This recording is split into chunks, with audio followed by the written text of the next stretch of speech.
देखिए, असंभव से असंभव कार्य इसमें समाया गया, लेकिन संभव करना केवल और केवल इस चीज के अंदर है।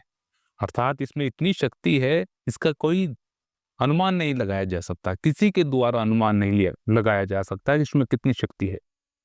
तो इसको कैसे जाना जाए, किस प्रकार से जाना जाए? एक घटना घटित मेरे जीवन में भी हो चुकी है इससे ही रिलेटेड। तो लेकिन देखिए, ऐसी घटना घटित हुई है जिसका मुझे पता था कि नहीं, अब थोड़ा मामला गड़बड़ होने वाला है, वास्तविक रूप गड़बड़ होने ही वाला है।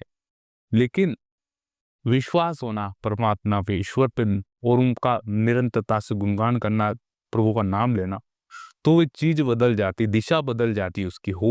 होता तो वही है, लेकिन उसका जो परिणाम है वो बदलता है। वास्तविक रूप में परिणाम बदला, 101% में परिणाम बदला।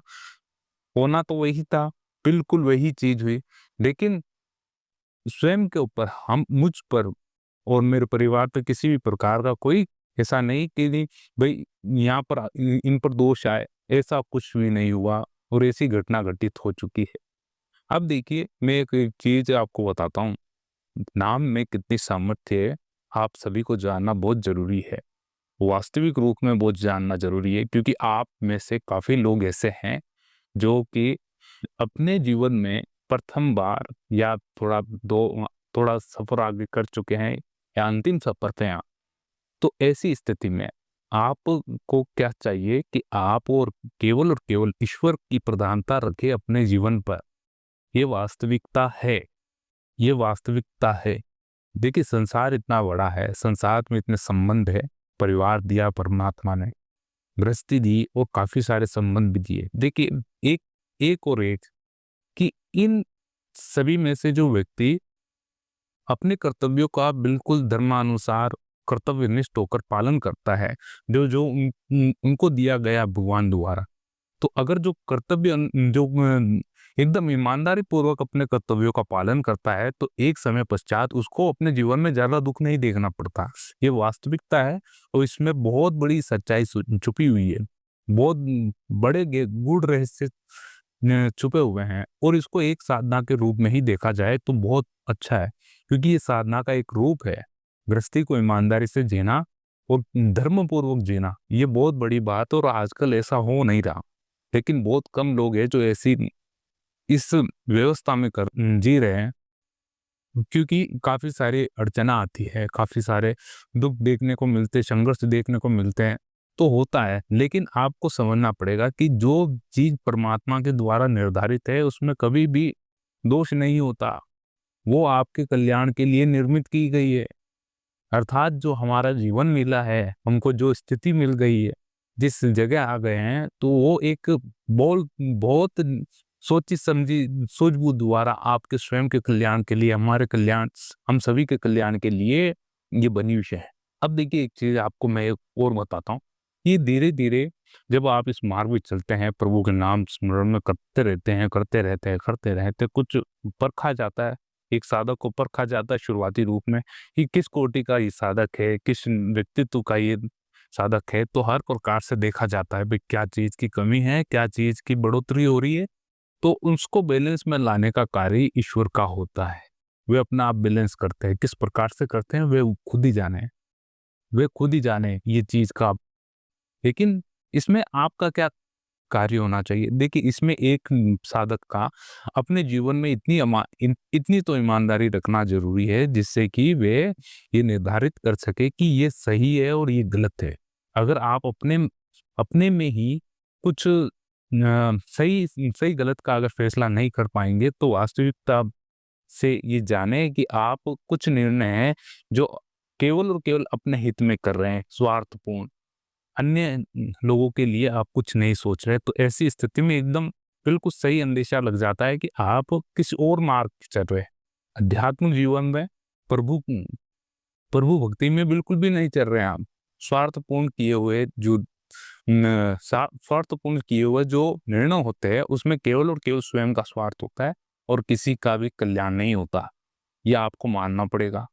इसलिए आपको लगता है आपके जीवन में बहुत सारे दुख है, बहुत सारे दुख है, और मुझको ही ऐसा क्यों मिला? क्यों? क्योंकि आपने संसार को स्वार्थ में ही देखा है। अर्थात स्वार्थ की इसमें ये चीज भी मेरी है, ये भी चीज मेरी है, ये भी मेरा है और ये मुझको तो मिलनी ही चाहिए थी, मैं इसके लिए क्वालिफाई था हर प्रकार से। तो ये सोचना, इसमें थोड़ा-सा आपको थोड़ा-सा सूझबूझ के साथ समझना पड़ेगा। संसार बनाया हुआ है मनुष्य के कल्याण के लिए, सब अपने लिए ही बनाया। रचयिता ने ये सोच समझ कर ही बनाया है कि इसमें जो मैं भेज रहा हूँ, जो मेरा जीव जाएगा, वहाँ प्राणी जाएगा तो सुखमय जीवन जिए। यानी सुख के लिए उसने कामना की थी एक प्रकार से ईश्वर ने भी। लेकिन देखिए कुछ चीज़ें, जहाँ दिन है वहाँ रात होगी और जहाँ रात है वहाँ दिन होगी। ऊपर नीचे, आगे पीछे, आकाश पाताल, तो हर चीज़ें एक चीज़ का दूसरा भाग ज़रूर होता है, ये समझिए।